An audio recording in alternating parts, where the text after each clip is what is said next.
Back in the mid-1980s, the actress Anne Gillian discovered a lump.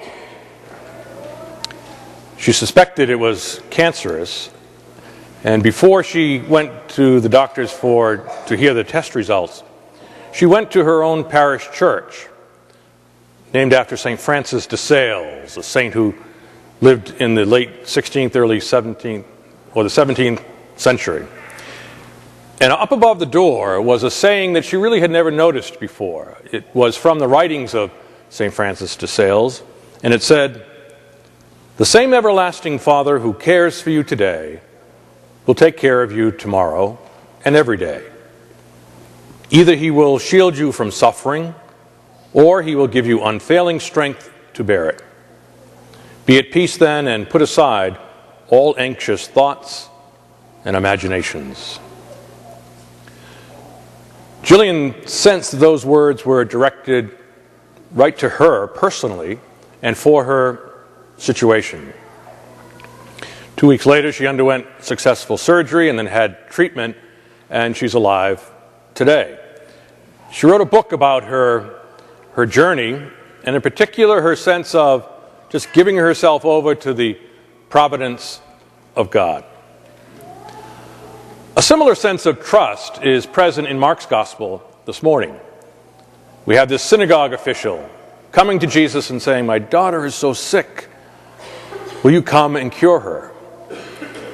And then a short time later, some officials from his house come and say, "We're sorry, but your daughter has died."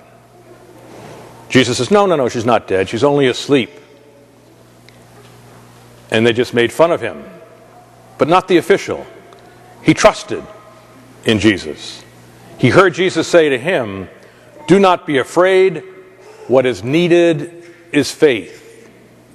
Or, in an earlier translation, "Fear is useless. What is needed is trust."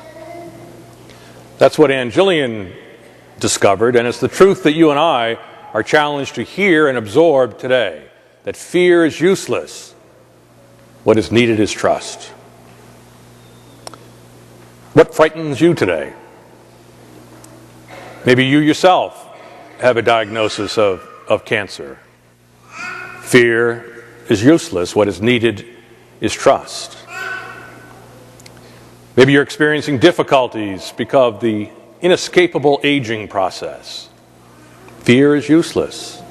What is needed is trust.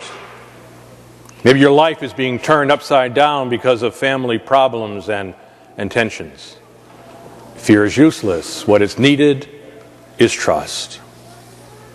Trust doesn't mean that we just sit back and say, "Okay, God, it's up to you to cure my daughter," or whatever it might be.